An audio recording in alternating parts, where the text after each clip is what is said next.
10 บาทเลือกก่อนเลย นี่เลยค่ะขึ้นมาแล้วนะคะทุกคนสุกแล้วร้อนๆแบบนี้นะคะแม่แอนชาแนลนะคะอยู่ที่ตลาดเป็ดทหารเรือนะคะ ทุกคน รอแป๊บนึง สุขสวัสดิ์26นะคะอยู่ที่ร้านปลาดุกขมิ้นทอดนะคะนี่เลยค่ะร้านปลาดุกขมิ้นทอดขมิ้นนะคะตัวละ20 บาทเหรอคะพี่20 บาทกับ20ครับจ้าสวัสดีค่ะพี่ค่ะร้านพี่แพรนะคะ ทุกคนเป็นไอเดียที่ดีมากเลยนะคะปลาดุกทอดขมิ้นนะคะน่าทานมากๆเลยนะคะ ขายเป็นตัวนะคะพี่ตัวละ20เนาะใช่ค่ะมันจะมีตัวเล็กกับตัวใหญ่ตัวเล็กก็จะกรอบหน่อยส่วนตัวใหญ่ก็เนื้อจะเยอะหน่อยอ๋อค่ะขายที่นี่ที่เดียวหรือว่ามีที่อื่นบ้างคะเนี่ยก็มีค่ะอื่นก็มีนะคะตลาดฝั่งไทยเพื่อไทยกระต่ายมั่งคั่งอะค่ะอ๋อกระต่ายมั่งคั่งค่ะมาเหลือข้ามป่าค่ะที่นี่มาทุกนัดไหมจ๊ะที่มาทุกงานค่ะทุกนัดนะคะใครที่อยากลิ้มลองนะคะ ทุกคนก็แวะมากันได้เลยนะคะกำลังทอดร้อนๆเลยค่ะ2 กระทะวันหนึ่งกิโลคะพี่ขายที่นี่วันนึงก็ประมาณ70 โลค่ะโอ้โห70 โลเลยนะคะนี่เลยค่ะทอดไม่ทันลูกค้าเลยนะคะหมดเลย อันนี้ขึ้นหมดแล้วใช่ไหมคะยังค่ะบอกว่ามันต้องทยอยทอดทีละกระทะค่ะแล้วมันจะระเบิดทอดช้ากระทะขึ้นลาทอดช้ากระทะขึ้นลา นี่เลยค่ะขึ้นมาแล้วนะคะทุกคนสุกแล้วร้อนๆนะจ๊ะ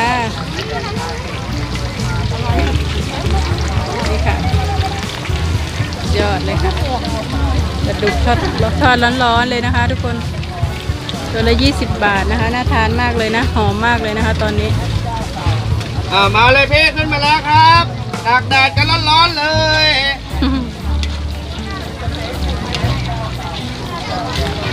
ตัวเท่าไหร่ตัวใหญ่20ค่ะตัวเล็กยังไม่ขึ้นรอก่อนนะคะตัวเล็ก10 บาทตัวเล็ก10 บาทตัวใหญ่20นะคะร้อนเลยจ้ะป้าจ๋าเพิ่งตากแดดเมื่อตอนเย็นจ้ะ นี่เลยค่ะทุกคน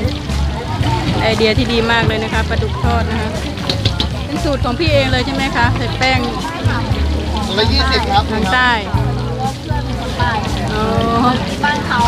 แล้วแบบว่าอร่อยเขาไม่ดูเขาไม่กินเลยค่ะอันนี้สุดยอดมากเลยค่ะทุกคนไหนจะป้าจ๋าปลาดุกทอดร้อนๆนะคะน่าทานนะคะทุกคนทอดขึ้นปุ๊บลูกค้าก็มาปั๊บเลยนะคะทอดไม่ทันเลยค่ะตัวใหญ่ๆนะคะ20 บาทนะคะขอบคุณครับปลาอะไรแพงจังวะดูลีลาการขายของคุณพี่เขานะคะทุกคนนี่เลยนะคะครับพี่ปลาดุกผมไม่ทอดจ้าทุบแล้วก็ทอดเลยค่ะทอดกันร้อนๆเลยไม่ร้อนเดี๋ยวไปอุ่นเอาจ้าเป็นไอเดียที่ดีมากเลยนะคะทุกคนเลือกเลยพี่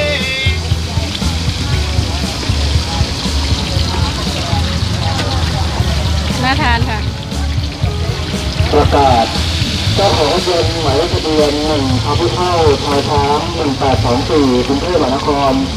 รถของท่านจอดในที่ท่านจอดรถไม่พบเจ้าของรถยนต์หมายเลขทะเบียน1 พพุเท่าทอยช้าง1824กรุงเทพมหานครรถของท่านจอดในที่ห้ามจอดขอให้เลื่อนรถด้วยครับนี่ลงกระทะแล้วนะคะทุกคน2,000พี่รับมา1 โลนะ8,000ให้พี่ขอบคุณครับน่าทานมากๆเลยค่ะร้อนๆนะคะดูก่อนได้พี่ดูขมิ้นทอดครับชุบขมิ้นทอดนะคะ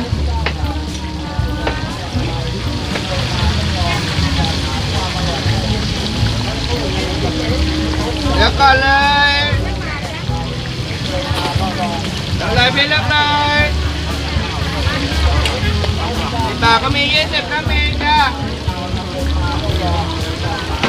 ร้อนๆเลยนะคะทุกคนน่าทานมากๆเลยนะ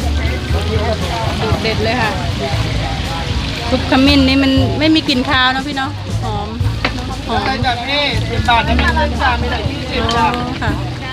ก็รักษาแผลกันเอากี่ตัวดีครับเขาเยอะค่ะเลือกเลยจ้า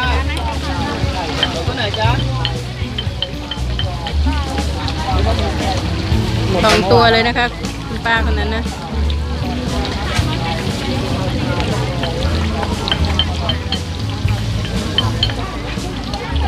4 แสนครับ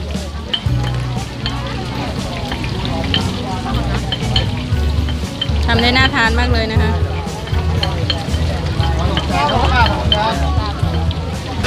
เฮ้ยกินไม่ได้อยากกินบ้างอ่ะ แล้วเลยพี่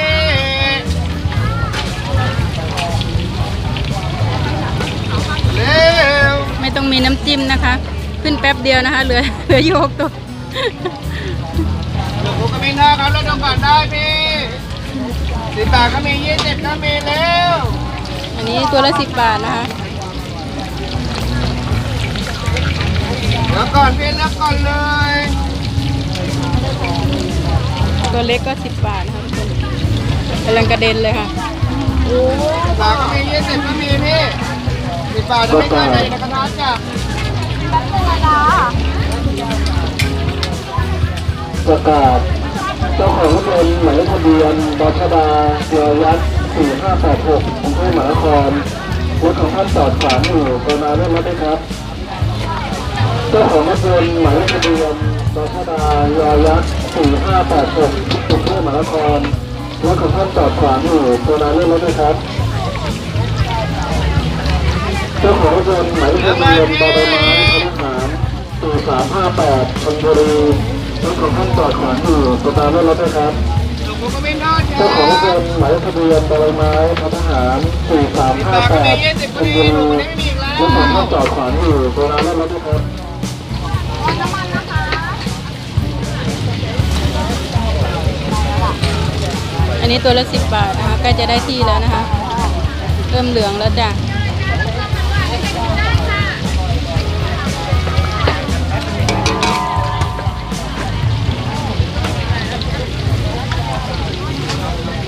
หมดแล้ว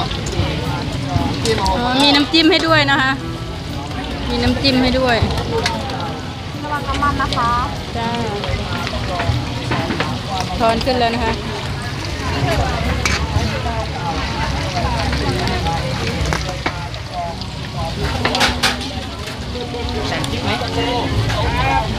ลูกค้ามาแล้วค่ะ อันนี้20ครับ10 บาทกำลังมาจ้ะพี่จ๋า 10 บาทร้อนๆเลยนะคะ เอากี่ตัวครับ ตัวเล็ก10ตัวใหญ่20เลือกก่อนจ้า ครับผม มีน้ำจิ้มด้วยนะคะทุกคน 2 วัน อ นะค ร่ รั อบ ยนะคะ น่าทานมากเลยนะคะ2,000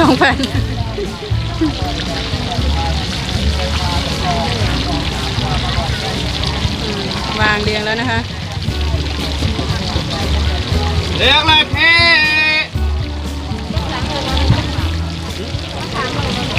หัว10 บาท10 บาทเลือกก่อนเลย ลูกค้ามากันแล้วค่ะ สั่งจ่ายมาตอนเย็นครับ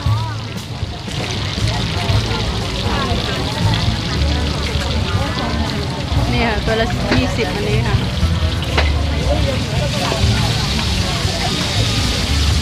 อันนี้10 บาทนะคะ เอาลือคุยเลยพี่ เอาจัดไป เลือกได้เลยนะคะ10 บาท มีน้ำจิ้มให้ด้วยนะคะค้าก็กำลังเลือกเลยนะคะทุกคนร้านเจ๊แพรนะคะ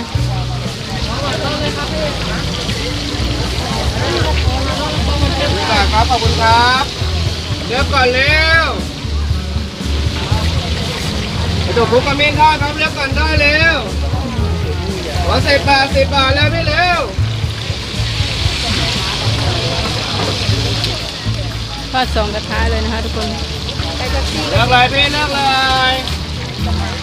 หัว10 บาทพี่เลือกดูก่อนเร็ว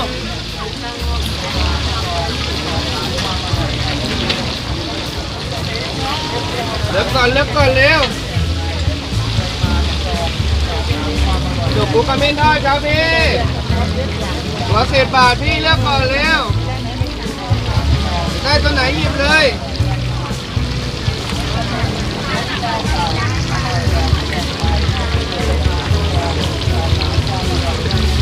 เลือกเลยพี่เลือกเลย